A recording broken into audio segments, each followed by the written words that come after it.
4 quick and easy ways to rediscover yourself. When life happens, you start losing track of who you really are and what you really wanted to be. You become someone's husband or wife, some kid's parent, some basketball player's mentor, etc. In the midst of it all, the real you gets buried under the different hats you need to wear.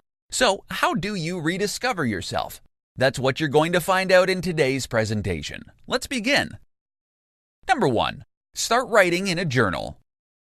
Writing down your thoughts, your feelings, and your goals in life will help you to get to know yourself better.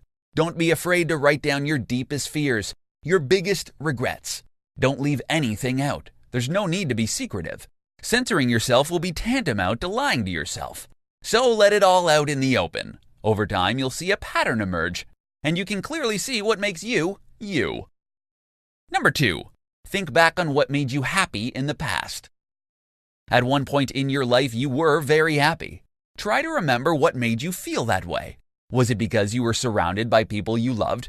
People who really cared about you? Were you active in sports?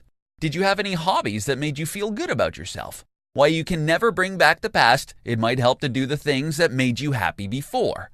Try to recreate the activities that made you feel free in the past. See if you can go back to your old hobbies or your favorite sports. Number 3. Learn to love yourself again. Sometimes we put the welfare of other people ahead of us.